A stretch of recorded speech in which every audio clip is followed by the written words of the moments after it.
नमस्कार दोस्तों, स्वागत है आपका एक और नई वीडियो में। और मैं हूं संदीप सिंह, आप देख रहे हैं YouTube channel apply with Sandeep. दोस्तों, इस वीडियो के अंदर हम बात करेंगे जो आईसीजी की तरफ से यानी कि इंडियन कोस्ट गार्ड की तरफ से जो नाविक जीटी और नाविक डोमेस्टिक ब्रांच के लिए जो वैकेंसीज का ऑफिशियल नोटिफिकेशन जारी हो चुका है, उस ऑफिशियल नोटिफिकेशन की फुल डिटेल में इस वीडियो के अंदर हम चर्चा करेंगे। तो स्टेप बाय स्टेप हम जानेंगे इसके अंदर कि आपका एज क्राइटेरिया क्या रखा गया है, एजुकेशन क्वालिफिकेशन क्या रखी गई है और इसका सिलेक्शन प्रोसेस कंप्लीट जानने वाले हैं। तो कंप्लीट चीजों को जानने के लिए इस वीडियो को पूरा देखना बिल्कुल ना भूलें, कंप्लीट वीडियो देखें। तो जैसे कि दोस्तों आपको पता है, इंडियन कोस्ट गार्ड की तरफ से ये वैकेंसीज रिलीज की गई है। अगर टोटल नंबर ऑफ वैकेंसीज की बात करें तो यहाँ पर 255 वैकेंसीज यानी कि यहाँ पर आपको 255 वैकेंसीज जो नाविक डीपी और जीडी दोनों की मिलाकर आपको यहाँ पर 255 वैकेंसीज देखने को मिलेगी। आपको दोस्तों ये बता दूं कि जो इंडियन कोस्ट गार्ड है ये अग्निवीर के तहत नहीं आती, मिनिस्ट्री ऑफ डिफेंस के तहत है। आपको ये जो वैकेंसीज है ये परमानेंट वैकेंसीज देखने को मिलेगी, यानी कि आप अगर इन जॉब के लिए सिलेक्शन पा लेते हैं फाइनली, तो आपको जो वैकेंसीज है इनके ऊपर आपको परमानेंट आगे बढ़ाने से पहले दोस्तों आपको बता दूं कि जो ये इंडियन कोस्ट गार्ड की जो वैकेंसीज आई है नाविक जीडी और डिब्बी की, ये वैकेंसीज अग्निवीर के तहत नहीं आती है। यानी कि आपका इसके अंदर 4 साल वाला सिस्टम नहीं होगा। अग्निवीर के तहत आपकी ये परमानेंट वैकेंसी परमानेंट जॉब रहने वाली है। तो जो आपको इसके अंदर जो मिनिस्ट्री ऑफ डिफेंस के अंदर आती है, इसके अंदर आपको परमानेंट जो जॉब है वो देखने को मिलेगी। और इसके अंदर डिफेंस की तरह जैसे कि नेवी, एयरफोर्स और आर्मी के अंदर जो आपको कैटेगरी वाइज जो छूट मिलती है वो नहीं मिलती है, लेकिन इसके अंदर आपको वो भी जो छूट है category wise OBC, SC, ST, EWS को वो भी देखने को मिलेगी। यानी कि इस वीडियो की आप full detail step by step समझ सकते हैं। जैसे कि देखिए दोस्तों, सबसे पहले हम देखते हैं कि इसके अंदर जो वैकेंसीज है 255 जीडी और डीबी की दोनों मिलाकर है। अगर हम बात करें अप्लाई डेट की, तो आप इसकी 6 फरवरी से यानी कि 6 फरवरी 2023 से 16 फरवरी 2023 तक यानी कि मात्र आपको 10 दिन इसके अंदर टाइम दिया जाएगा। तो दोस्तों जितना जल्दी हो सके आप इस फॉर्म को अप्लाई कर दें। जैसे ही फॉर्म स्टार्ट होता है तो आप जल्दी से जल्दी फॉर्म अप्लाई करने की कोशिश करें, क्योंकि इसकी भी साइट बहुत लास्ट में जाके बहुत बिजी चली जाती है। और इसका जो फॉर्म अप्लाई करने का प्रोसेस है उसकी भी मैं एक पर्सनल वीडियो बना के आपको दे दूंगा, लेकिन आपको बता दूं इसका जो प्रोसेस है वो भी लंबा होता है। तो जो साइट है वो बहुत ज्यादा बिजी चली जाती है और स्लो चलने लग जाती है लास्ट के टाइम में। तो उसी प्रकार अगर हम बात करें इसकी फीस की, तो जो जनरल, ओबीसी और ईडब्ल्यूएस के कैंडिडेट है उनके लिए यहाँ पर फीस रखी गई है 300 रुपए। यानी कि 300 रुपए आप ऑनलाइन फॉर्म भरते हैं, आपको ऑनलाइन ही 300 रुपए फीस देनी होगी। दोस्तों इसके अंदर आपको फीस भी देनी पड़ती है, तो आपको एक फायदा और मिल रहा है कि इसके अंदर जो आपको एडमिट कार्ड है, अब जो भी बच्चा इसके लिए अप्लाई करेगा सभी के एडमिट कार्ड आएंगे। यानी कि आपको दोस्तों बता दूं एडमिट कार्ड सभी बच्चों के आएंगे। यानी कि जो फर्स्ट फेज रहने वाला है सीबीटी एग्जाम का, वो सभी बच्चों के लिए कॉलेक्टर आएगा इसके अंदर। दूसरी चीज इसके अंदर अगर हम एज क्राइटेरिया की बात करें, तो जो मिनिमम एज है वो इसके अंदर 18 साल रखी गई है और मैक्सिमम एज जो जनरल कैंडिडेट है उनके लिए 22 साल रखी गई है। और उसी प्रकार आपको रिलैक्सेशन भी देखने को मिलेगा। यानी कि अगर आप बिलोंग करते हैं ओबीसी कैटेगरी से, ओबीसी के अंदर अगर आप नॉन क्रीमिलियर से बिलोंग करते हैं, तो आपको यहाँ पर 3 साल की छूट देखने को मिलेगी एज के अंदर। यानी कि 18 से और 25 साल तक ओबीसी कैंडिडेट यहाँ पर अप्लाई कर सकते हैं। और अगर आप बिलोंग करते हैं एससी या एसटी की कैटेगरी से आप बिलोंग करते हैं, तो आपको यहाँ पर 5 साल की छूट देखने को मिलेगी। यानी कि 18 से 27 साल तक एससी और एसटी कैटेगरी से बिलोंग करते हैं तो आप फॉर्म अप्लाई कर सकते हैं। अगर हम डीओपी से देखें, तो आप अगर 1 सितंबर 2001 से 31 अगस्त 2005 के बीच अगर आपका जन्म हुआ है, तो आप इस फॉर्म को भर सकते हैं। एज के हिसाब से आप इसके लिए एलिजिबल है जनरल कैंडिडेट। बाकी आप जैसे ओबीसी और एससी एसटी वाले 3 साल और 5 साल इसके अंदर ऐड कर लेंगे। तो इसके अंदर दोस्तों 2 तरह की वैकेंसीज निकली हुई है, जैसे कि एक तो नाविक जीडी जनरल ड्यूटी की और एक नाविक डिब्बी डोमेस्टिक ब्रांच की। तो उनके अंदर जो एजुकेशन क्वालिफिकेशन है वो भी अलग अलग रखी गई है। तो इस प्रकार जैसे कि अगर नाविक जीडी की आप एजुकेशन क्वालिफिकेशन देखेंगे, तो आपको 10+2 विद फिजिक्स और मैथ के साथ आप पास आउट है। यानी कि अगर आप +2 के अंदर नॉन मेडिकल से पास आउट है, आपकी परसेंटेज का कोई इश्यू नहीं है इसके अंदर। और इसके अंदर जो कोलेक्टर की है उसकी भी कोई प्रॉब्लम नहीं है कि आपकी परसेंटेज का मतलब कोलेक्टर नहीं आएगा।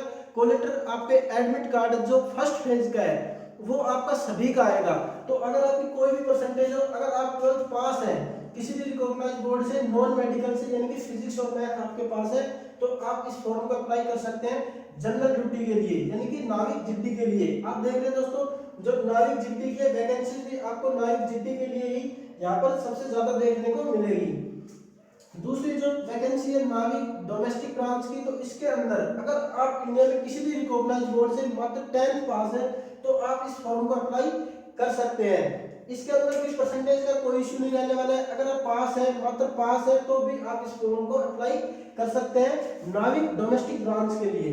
उसके बाद दोस्तों अगर हम वैकेंसीज की डिटेल जान लें, इसके अंदर जो कैटेगरी वाइज वैकेंसीज है वो इस प्रकार दी गई है कि जो कैटेगरी जनरल कैंडिडेट के लिए जीडी की जो वैकेंसीज है नाविक जीडी की वो 88 और ईडब्ल्यूएस के लिए 22 और ओबीसी के लिए 61, एससी और एसटी के लिए 32 और 22।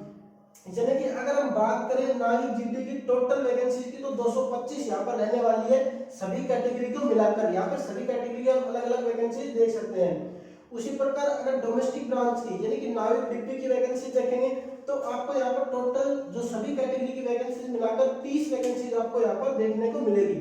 आपको बता दूं दोस्तों वैकेंसीज आपको बहुत कम लग रही होगी, लेकिन आप देखते हैं कि हर 6 महीने में जो आईसीजी की तरफ से नोटिफिकेशन जारी किया जाता है और हर बार लगभग यही वैकेंसी इसके अंदर रहती है, जैसे कि 225, 230, 250 के समथिंग इसके अंदर वैकेंसीज रहती है जो हर बार इसके अंदर रिक्रूटमेंट करवाई जाती है। 6 महीने के अंदर इसकी रिक्रूटमेंट करवाई जाती है। अब दोस्तों हम जान लें कि ये इसके लिए जो कैंडिडेट है वो ऑल इंडिया से अप्लाई कर सकते हैं। और आपको एक चीज और बता दूं, इसके लिए मेल कैंडिडेट ही अप्लाई कर सकते हैं, यानी कि only male candidate all India से इसके लिए अप्लाई कर सकते हैं, फीमेल कैंडिडेट इसके लिए अप्लाई नहीं कर सकती है। अब दोस्तों अगर जाने हम इसके सिलेक्शन प्रोसेस की, तो इसका सिलेक्शन है वो 3 स्टेज में रहने वाला है। फर्स्ट स्टेज में अगर हम बात करें तो इसके अंदर रिटन एग्जाम रहने वाला है जो सीबीटी मोड में रहता है, यानी कि फर्स्ट फेज आपका, आप चाहे डोमेस्टिक ब्रांच से भरे या जीडी से भरे, आपका फर्स्ट फेज में आपके रिटर्न करवाया जाएगा।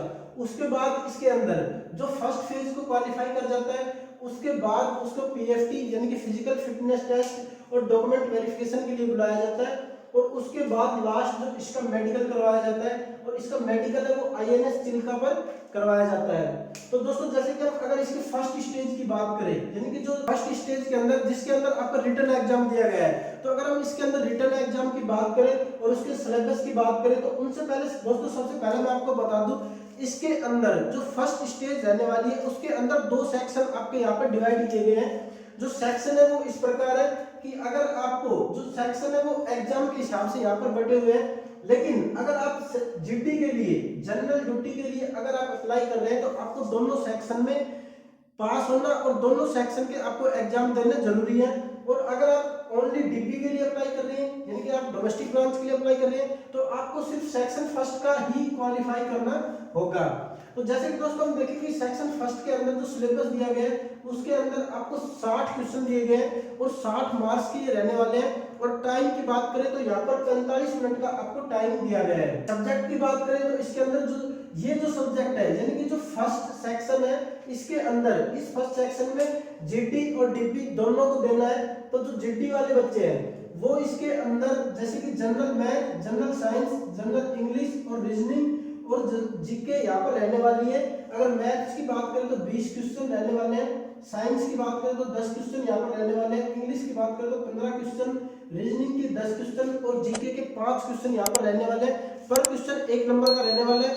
और दोस्तों आपको बता दूं दोनों ही एग्जाम में यहाँ पर नेगेटिव मार्किंग नहीं रहने वाली है, यानी कि आपकी गलती कर देते हैं कोई नंबर तो उसका कोई नंबर यहाँ पर काटा नहीं जाएगा, यानी कि यहाँ पर नेगेटिव मार्किंग कोई नहीं रहने वाली है और इन दोनों एग्जाम में कोई नेगेटिव मार्किंग नहीं रहने वाली है। तो जैसे दोस्तों कि अगर आप यहाँ पर डीपी के लिए डोमेस्टिक ब्रांच के लिए अप्लाई कर रहे हैं तो आपको सिर्फ यही एग्जाम देना है और इसके अंदर जो पासिंग मार्क्स है वो जनरल, ओबीसी और ईडब्ल्यूएस के लिए जो मिनिमम पासिंग मार्क्स है वो 30 रखे गए हैं। और उसके बाद जो एससी और एसटी के कैंडिडेट है उनके लिए यहाँ पर 27 मार्क्स पासिंग रखे गए हैं, यानी कि आपको यहाँ पर 60 में से आप अगर 50% मार्क्स ले आते हैं 30% जनरल, ओबीसी और ईडब्ल्यूएस के कैंडिडेट तो आप यहाँ पर मिनिमम क्वालिफाई कर जाते हैं इसको। उसके बाद अगर एससी एसटी कैंडिडेट है तो 27 नंबर आपको यहाँ पर लाने हैं। आपको बता दो दोस्तों अगर आप डोमेस्टिक ब्रांच से ये फॉर्म अप्लाई कर रहे हैं तो आपको सिर्फ यही एग्जाम देना है फर्स्ट स्टेज के अंदर।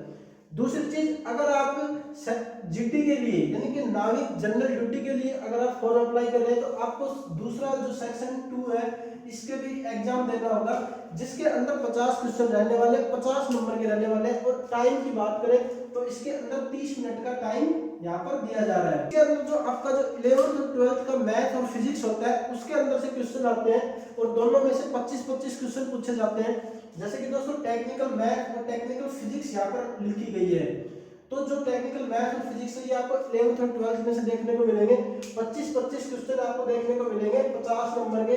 और इसके अंदर अगर हम मिनिमम क्वालिफाई की बात करें यानी कि पासिंग मार्क्स की बात करें तो आपको जनरल, ओबीसी और ईडब्ल्यूएस कैंडिडेट जो है वो उनके लिए 20 मार्क्स रखा गया है और एससी और एसटी के लिए 17 मार्क्स रखे गए हैं। तो फिर बता दूं दोस्तों आपको, अगर आप नाविक जीडी के लिए अप्लाई कर रहे हैं तो आपको सेक्शन फर्स्ट और सेकंड दोनों के अंदर पास होना कंपलसरी है और दोनों के अंदर जो मिनिमम मार्क्स है वो अलग अलग आपको लाने भी जरूरी है। जैसे कि जीडी के अंदर आपको जनरल, ओबीसी, ईडब्ल्यूएस को यानी कि 30 नंबर आपको सेक्शन फर्स्ट के अंदर कम से कम आपके होने चाहिए और 20 नंबर आपको सेक्शन सेकंड के अंदर आपके पास होने चाहिए, यानी कि आपको टोटल 50 नंबर यहाँ पर होने चाहिए। अगर हम बात करें यहाँ पर टोटल नंबर कितने हो गए तो यहाँ पर 110 हो गए। 60 और 50 110 में से आपको यानी कि 110 में से आप अगर 50 नंबर लेकर आते हैं। और दोस्तों आपको बता दो ये नहीं है कि जैसे कि आप फर्स्ट सेक्शन में 60 में से 50 नंबर ले आते हैं, ऐसा नहीं है। आपको अलग अलग दोनों में से नंबर लेके आने होंगे, यानी कि 30 और 20 तो आप यहाँ पर पास हो जाएंगे। और अगर एससी एसटी कैंडिडेट है तो आपको 27 + 17 यानी कि 44 नंबर आप आ जाते हैं तो आप यहाँ पर क्वालिफाई कर जाते हैं। अगर आप डोमेस्टिक ब्रांच से अप्लाई कर रहे हैं तो आपको जनरल, ओबीसी और ईडब्ल्यूएस के कैंडिडेट के लिए यहाँ पर 23 नंबर रखे गए हैं और एससी और एसटी कैंडिडेट के लिए 27 नंबर रखे गए हैं, क्योंकि आपको यहाँ पर सिर्फ ये फर्स्ट सेक्शन का ही एग्जाम देना है और इसको ही क्वालिफाई करना है। और आपका जो आगे का नेक्स्ट प्रोसेस है, स्टेज सेकंड में आप जाएंगे, जो फिजिकल के लिए बुलाया जाएगा, डॉक्यूमेंट वेरिफिकेशन के लिए बुलाया जाएगा, वो आपको जो डोमेस्टिक ब्रांच वाले उनको सिर्फ सेक्शन फर्स्ट के एग्जाम के ऊपर ही बुलाया जाएगा। और जो जीडी के उनको सेक्शन फर्स्ट और सेकंड के दोनों की आपकी पासिंग मार्क्स देखकर आपको बुलाया जाएगा। अब दोस्तों जो थर्ड स्टेज, जो सेकंड स्टेज इसकी आती है, सेकंड स्टेज के अंदर हम देखेंगे फिजिकल एलिजिबिलिटी, यानी कि फिजिकल एलिजिबिलिटी के अंदर अगर दोस्तों आप देखेंगे तो इसके अंदर जो मेल कैंडिडेट है उनकी हाइट है वो कम से कम 157 सेंटीमीटर हाइट मांगी गई है। यानी कि किसी भी बच्चे की अगर 157 सेंटीमीटर हाइट है तो वो इस फॉर्म के लिए एप्लीकेबल है हाइट में उसको। उसके बाद दोस्तों आपको जो फिजिकल के अंदर रनिंग देखने को मिलेगी, जो 1.6 किलोमीटर की यानी कि 1600 मीटर की रनिंग है वो 7 मिनट में आपको कंप्लीट करनी होगी। 7 मिनट का टाइम आपको यहाँ पर दिया जाएगा। और जो उठक बैठक है, जिनको स्क्वाट्स बोलते हैं, उठक बैठक आपसे यहाँ पर 20 करवा कर देखी जाएगी। और पुशअप्स के लिए आपको यहाँ पर 10 पुशअप्स आपसे यहाँ पर करवा कर देखी जाती है। तो दोस्तों इसका ये जो सिलेक्शन प्रोसेस है ये इस प्रकार रहने वाला है। इसके बाद इसके अंदर मेडिकल करवाया जाएगा जो आईएनएस चिल्का पर करवाया जाता है, और उसके बाद ऑल इंडिया लेवल पर इसकी फाइनल मेरिट लिस्ट लगती है, उसके अनुसार आपका फाइनल सिलेक्शन करवाया जाता है। तो दोस्तों जैसे ही आप अगर फाइनली सिलेक्शन आप इसके अंदर पा लेते हैं, नाविक, जीडी या डीबी किसी भी दोनों में से किसी भी पोस्ट के ऊपर अगर आप फाइनली सिलेक्शन पा लेते हैं तो जो सबसे बड़ी चीज आती है, सबसे खुशखबरी वाली चीज आती है वो आती है सैलरी की, यानी कि आपकी सैलरी क्या रहने वाली है। तो दोस्तों आपको बता दूं, चाहे आप जीडी से भरे या डीबी से भरे, आपकी जो सैलरी है वो 21,700 रुपए यहाँ पर मिनिमम सैलरी रहने वाली है। लेकिन दोस्तों आपको बता दूं इसके अंदर जैसे ही आप जाएंगे और इसके अंदर जो आपकी फर्स्ट मंथ की जो सैलरी होगी वो लगभग आपकी यहाँ पर 40 से 45 हजार रुपए की समथिंग चली जाती है। इसके अंदर अलग से भत्ते, टीए, डीए बहुत सारे, क्योंकि डिफेंस के वो ऐड कर दिए जाते हैं, इसलिए इसकी सैलरी इसके अंदर बहुत अच्छी होती है। और दोस्तों आपको फिर बता दूं ये अग्निवीर के तहत नहीं है, ये परमानेंट जॉब आपकी रहने वाली है। तो धन्यवाद दोस्तों, आशा करता हूँ कि वीडियो आपको पसंद आया होगा। अगर वीडियो आपको पसंद आया तो वीडियो को लाइक करें, चैनल को सब्सक्राइब करें और चैनल को अपने दोस्तों के साथ शेयर करना बिल्कुल ना भूलें। धन्यवाद।